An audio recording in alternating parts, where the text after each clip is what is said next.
How do you do? How do you do, Lord Russell? Won't you sit down? Thank you.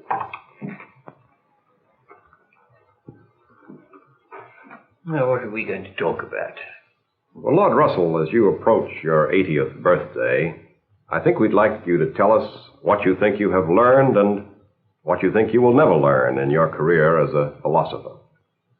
Well, there are some things that I don't think I shall ever learn, and that indeed I hope I shall never learn. I don't wish to learn to change my hopes for the world. I'm prepared to change my beliefs about the state of the world, about what happens, but not about what I hope. About that I hope to remain constant. I think we might call the subject of our talk 80 years of changing beliefs and unchanging hopes. It's very difficult for anybody born since 1914 to realize how profoundly different the world is now from what it was when I was a child.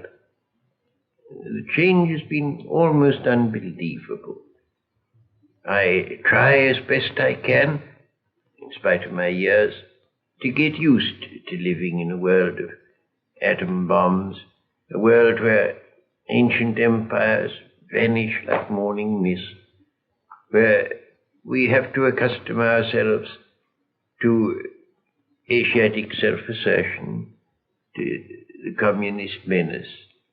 The world is altogether so different from what it was when I was young that it's an extraordinarily difficult thing for an old man to live in such a world. I was born in 1872. My parents died when I was still an infant, and so I was brought up by my grandparents. Can you tell us something about your grandfather? Yes, I can tell you something about my grandfather. He was born in the early years of the French Revolution. He was a member of Parliament while Napoleon was still on the throne. In common with all the Whig followers of Fox, he thought English hostility to Napoleon was excessive, and he visited Napoleon in Elba. It was he who introduced the Reform Bill in 1832, which started England on the road towards democracy. He was Prime Minister during the Mexican War, during the revolutions of 1848. I remember him quite well, but as you can see, he belonged to an age that now seems rather remote. And the world where I was young was a solid world, a world where all kinds of things that have now disappeared were thought to be going to last forever. It didn't dawn on people that they would cease. English people certainly regarded English naval supremacy as a sort of law of nature. Britannia ruled the waves. It didn't occur to us that that might stop. Never thought. Even with Bismarck? Bismarck was regarded as a rascal and was thought of as a sort of uneducated farmer. But it was assumed that the influence of Goethe and Schiller would gradually bring Germany back to a more civilized point of view. And moreover, we thought of Germany as only a land power. Germany had at that time no navy. We weren't at all afraid of Germany. In fact, liberal opinion was more favorable to Germany than to France at that time. Bismarck himself compared Germany and England to an elephant and a whale, each formidable in its own element, but no danger to each other. And that was how we felt, so we were not afraid of Bismarck at all. It was thought that there was going to be ordered progress throughout the world. Gradually, every country was going to take to parliament. There was going to be a bicameral legislature and two parties, and it was all going to be exactly like England everywhere, all over the world. My grandmother used to laugh because one time she said to the Russian ambassador, "Perhaps someday you will have a parliament in Russia." And he said, "God forbid, my dear Lady Russell." except for the first word, the Russian ambassador at the present day might give the same answer. But that was the assumption. It was all going to be orderly, all quite nice. The atmosphere, apart from politics, was one of Puritan piety, very great piety, very great austerity. We always had family prayers at 8, and before family prayers I had to do half an hour's practice at the piano, which I hated. Although there were 8 servants in the house, the food was always of the utmost simplicity. And even of what there was, if there was anything at all nice, I wasn't allowed to have it, because it wasn't good for children to eat nice things. For instance, there would be rice pudding and apple tart. Grown-ups had the apple tart, and I had the rice pudding. And there was extreme austerity in all those ways. My grandmother, until she was over 70, would never sit in an armchair until after dinner.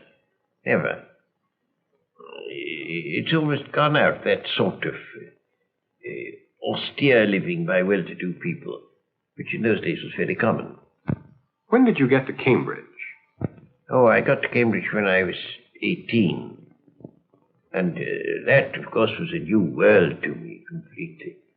I, for the first time, met people who, when I said anything that I really thought, didn't think it absurd.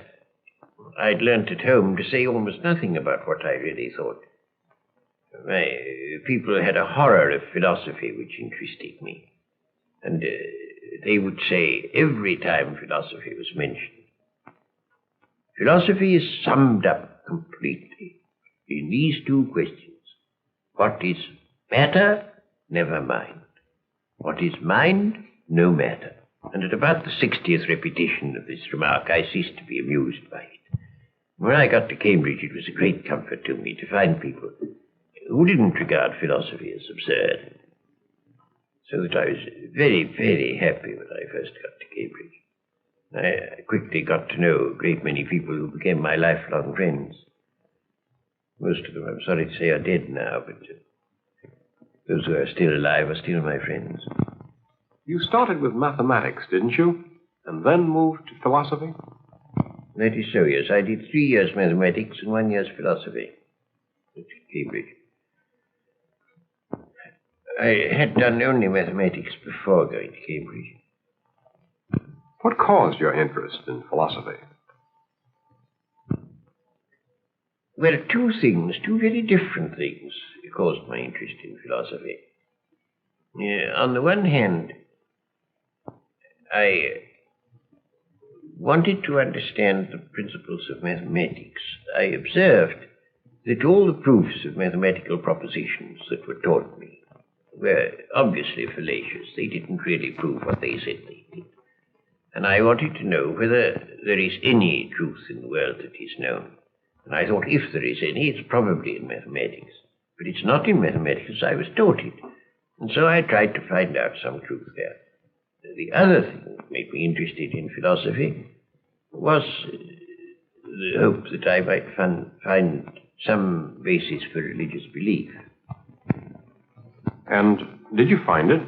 No, in the mathematical part of my hopes I was fairly satisfied. But in the other part, no, not at all. For a time I found a certain satisfaction in the Platonic eternal world of ideas, which has a sort of religious flavor and gave me a certain satisfaction. But then I came to the conclusion that that was nonsense, and I was left without any satisfaction to that set of my desires. It remained so. So that as far as that goes, philosophy proved a washout to me, but not on the side of technical basis of mathematics. Wasn't it about here that you entered into what you called a life of disagreements?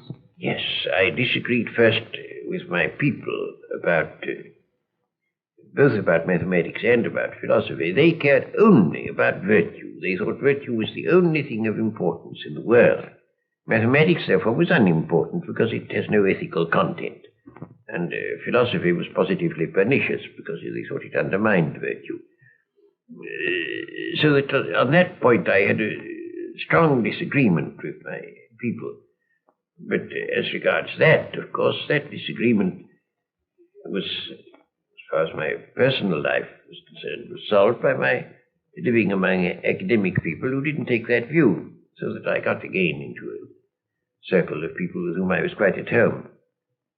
But that was brought to an end by the First War, where I took a pacifist line. I was against the First War. I was not against the Second. Some people think that this is an inconsistency, but it isn't. I never, during the First War, said that I was against all war. I said I was against that war. And I still hold that view. I think that the First War was a mistake, and I think England's participation in it was a mistake. I think if that hadn't happened, you would not have had the communists, you would not have had the Nazis, you would have not had the Second World War, you would not have had the threat of a third. The world would have been a very much better place, I think. Germany, in the time of the Kaiser, was not uncivilized. There was a certain amount of suppression of opinion, but less than there now is everywhere except in England and Scandinavia. So it really wasn't very bad. For propaganda purposes, the Kaiser's government was represented as dreadful, but that was only talk. It wasn't really true. Your opinions today in regard to Russia are not altogether friendly. Did you always feel that way about the Bolsheviks? Yes, and that caused another violent disagreement. Owing to my pacifism during the First War, I'd become estranged from what you might call conventional people. And then I went to Russia in 1920 and found that I abominated the Soviet government. I thought they were dreadful people already and becoming more so, and sure to go on becoming more so. And so then I had to break with all the people who endured my pacifism, who all liked Russia or thought they did. So that I was left in a very great isolation at that time. But, however, I escaped some of the pain of it by going to China, where I spent a very happy year. I liked the Chinese very much. And there I found people that I could agree with, that I could like. Any conclusions about China? Oh, I don't know about conclusions. I don't think I came to any particular conclusions. I continue to think as I had thought before, that democracy is the best form of government where it will work. It didn't work very well in China. It wasn't working at all. And one could see that it wouldn't work there. They hadn't the political experience. But I thought it would work there in time, and I dare say it would have done if circumstances had been a little more propitious. On your return, the focus of your interests changed, didn't it? Yes. Owing to the birth of my two elder children, I became very much interested in education. And at first, especially in education in the very early years. I didn't like the old-fashioned schools for a number of reasons. I didn't altogether like the progressive schools, though in some respects I thought them much better than the older ones. But there were some things about progressive schools, at least about most progressive schools, that I didn't feel were right. I thought they didn't pay enough attention to instruction. It seems to me that in our technically complex world, you can't play any important part unless you have a very considerable amount of actual knowledge. And I don't think that most children will acquire much knowledge unless there is a certain amount of discipline in school. I think that the degree of discipline required for acquiring knowledge ought to be insisted upon, and isn't sufficiently insisted upon in a good many modern schools that I know.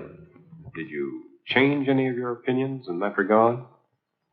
Well, I suppose to some degree. I tried running a school of my own because I wasn't satisfied with other schools.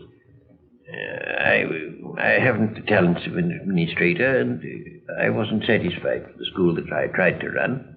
Fortunately, at just about that time, a certain modern school that I was interested in became, I thought, quite good enough, and I was satisfied with that. I have, I suppose, changed my opinions not only about education, but about a good many things as a result of seeing the kind of nefarious things that people do. I think that freedom is not a panacea for all things. I think there are a good many matters in which freedom should be restrained. Some of them things in which it's not sufficiently restrained at present. In the relations between nations, there ought to be less freedom than there is, I think. And to some degree this applies in modern education too. I think that some progressive schools certainly have more freedom than you ought to have. There are some freedoms that I think are desirable in education. Now, in the old-fashioned school, if a child uses a swear word, it's thought worse than if he commits an unkind action. And that seems to be absurd. I think clearly the unkind action matters more. And in that sort of way, I don't like the old-fashioned way. I also think that children should be free to explore the facts of life to a degree that they're not when they're brought up in an old-fashioned way. I think there should be free speech. There are a number of things that I like very much about modern education. But both in education and in other matters, I think that freedom must have very definite limitations where you come to things that are definitely harmful to other people or things that prevent you yourself from being useful, such as lack of knowledge. So that there are those respects in which I suppose I should lay less stress on freedom than in former times. Do you still believe in the importance of abstract philosophy?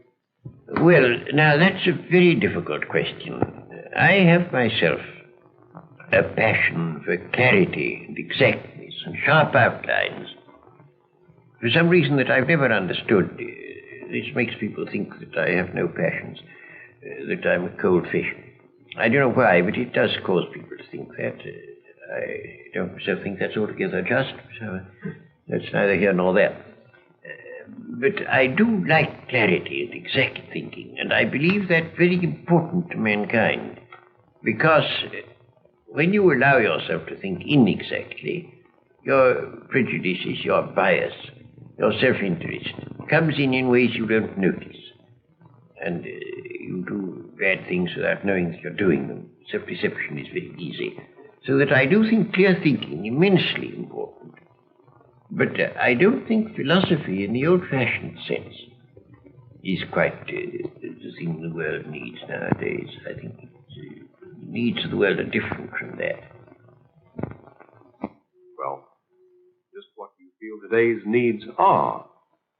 Well, of course, the needs depend on what a person's capacities are.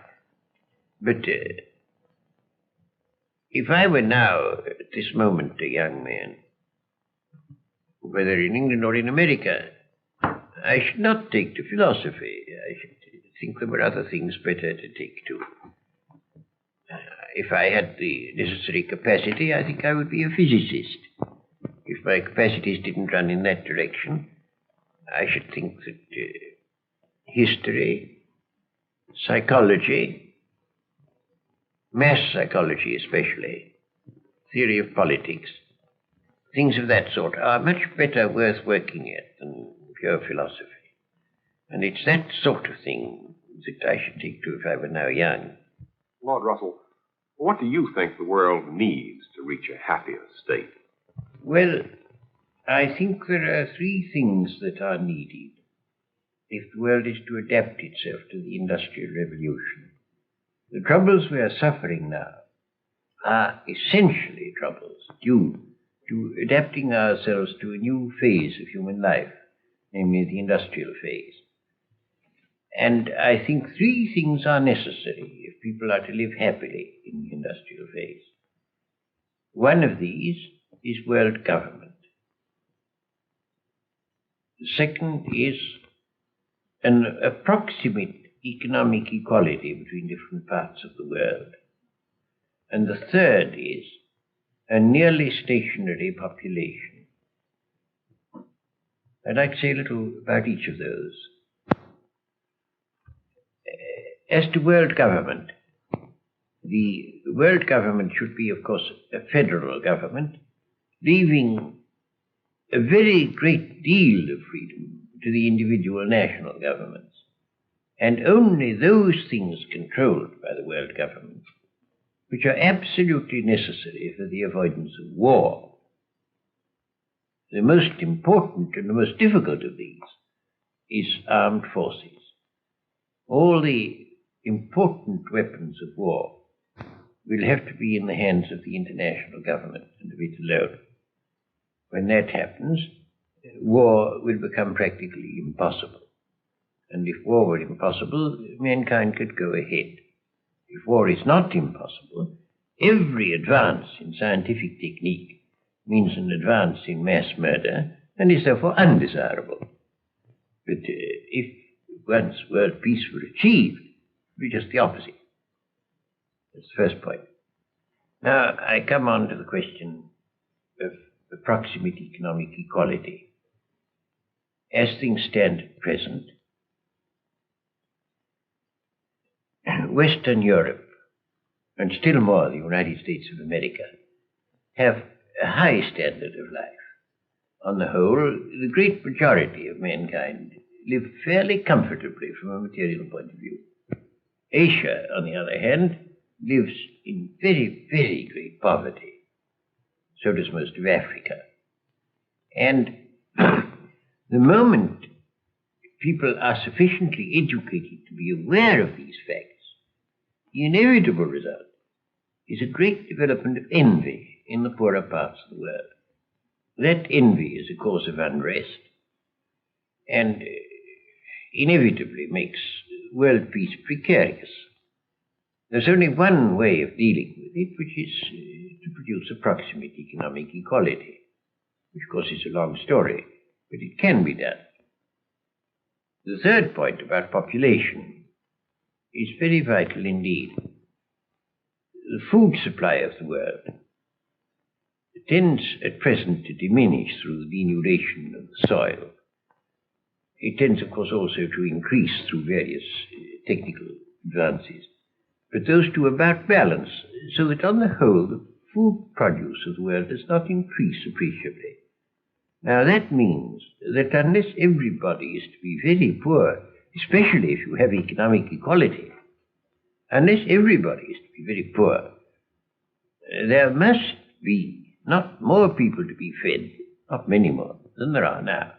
And therefore you've got to get approximate economic equality, approximate equality of population, and approximately stationary population. Otherwise, those parts of the world where the population increases fast will want to go to war with those where it increases slowly.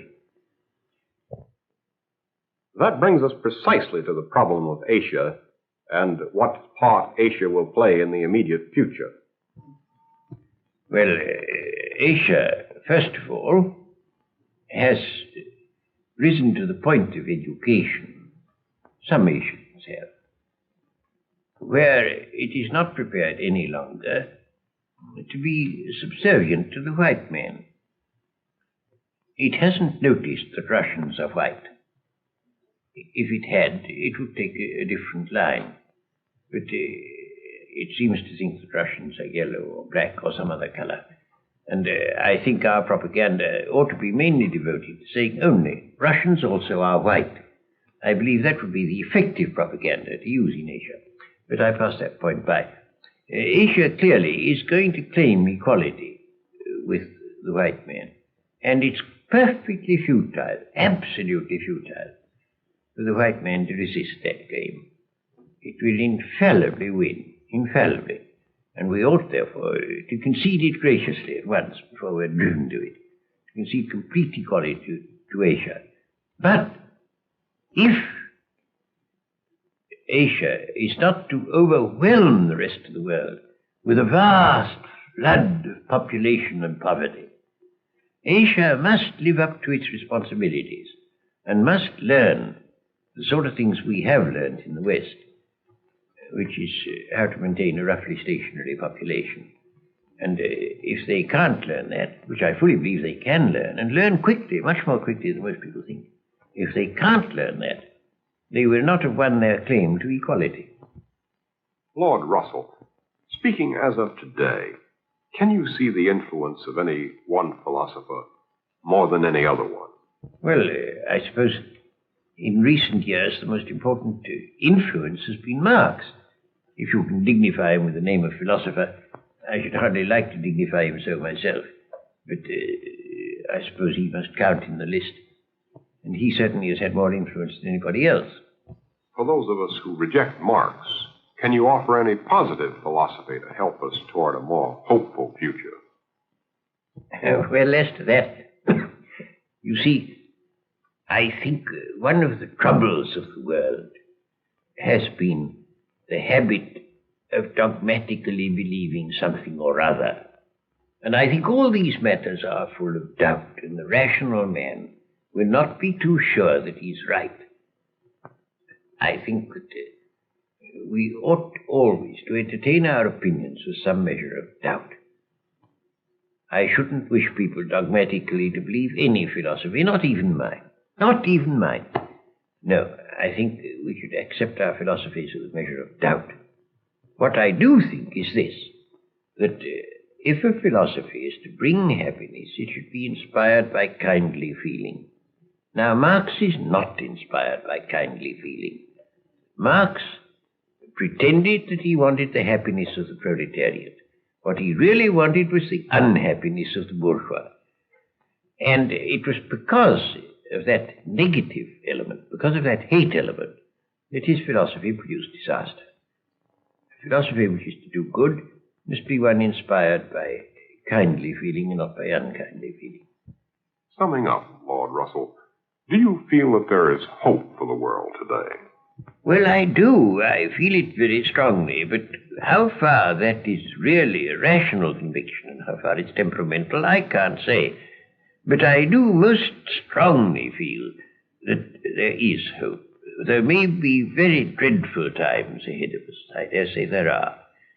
But I still believe, I believe most firmly, that through whatever pain and suffering, mankind will emerge from these dreadful things and will emerge into some world that will be happier than any world that has existed in the past. I'm firmly persuaded of that. What I don't know is how long it will take.